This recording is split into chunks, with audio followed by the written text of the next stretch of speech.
Hello, everyone. Welcome to the Newsbrowse News broadcast. NPR reports that a significant development unfolded on Monday as a U.S. military blockade of Iran's ports officially went into effect.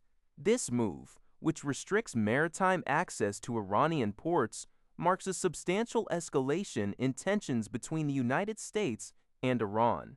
Amidst this serious military action, President Trump has made a concurrent claim, stating that Iran is looking to make a deal. The article from NPR raises the question of what these combined actions and statements signify for the future of U.S.-Iran relations and regional stability. The immediate implications of such a blockade for international shipping and Iran's economy are profound, setting a complex diplomatic and strategic landscape. Al Jazeera reports that the Philippines has accused China of using cyanide to poison the second Thomas Shoal, a disputed atoll in the South China Sea. Philippine security officials stated on Monday that laboratory tests confirmed the presence of cyanide in bottles seized from Chinese boats last year.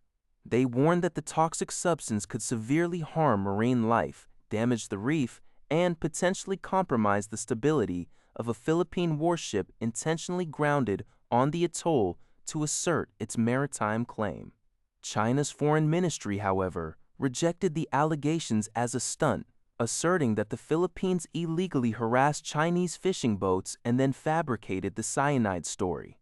This accusation adds to existing tensions, following incidents such as a violent resupply mission in June 2024 that injured a Filipino sailor and a December 2025 water cannon attack on Filipino fishermen.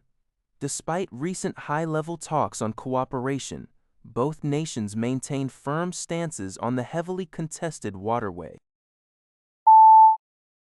Yonhap News Agency reports that North Korea announced Tuesday it conducted a test firing of strategic cruise missiles and anti-warship missiles from its destroyer Chu-Hyun over the weekend.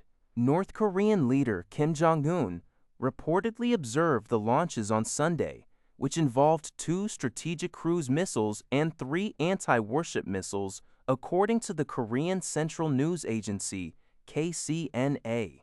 Following the test, Kim Jong-un stated that the preparedness of our Army's strategic action has been strengthened in a qualitative way, with various achievements recently made in the field of defense science. He also emphasized the necessity to steadily and unlimitedly bolster up the powerful and reliable nuclear war deterrent, and outlined a key objective to further enhance the country's strategic and tactical attack capabilities.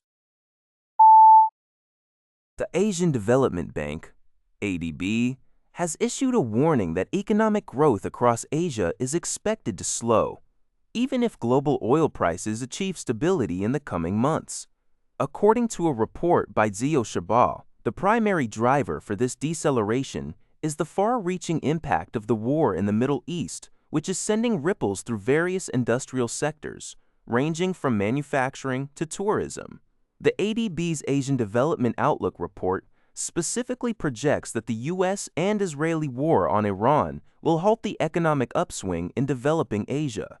Consequently, the region's gross domestic product, GDP, expansion is forecast to moderate to 5.1% this year, down from 5.4% recorded in 2025.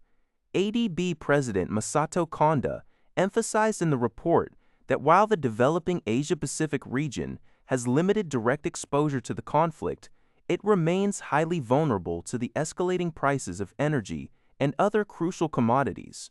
These rising prices are expected to fuel inflation and contribute to a tightening of financial conditions across the region, posing a formidable test to its economic ascent. Lebanese President Aoun has expressed hope that upcoming talks in Washington involving representatives from Lebanon, the United States, and Israel could facilitate a ceasefire arrangement and pave the way for resolving the ongoing conflict between Lebanon and Israel, according to Sing Tao. Aoun stressed the importance of initiating direct negotiations to end hostilities and restore stability, emphasizing that any sustainable solution requires Israel to respond to calls for a halt to military actions and engaging in dialogue.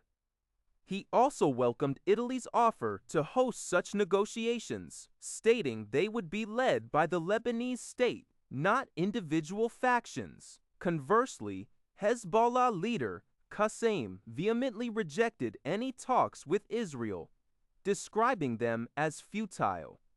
Qasem asserted that Lebanon should not be drawn into negotiations without internal consensus and accused Israel of pursuing an expansionist agenda for a greater Israel supported by the U.S., while continuing military operations against Lebanon.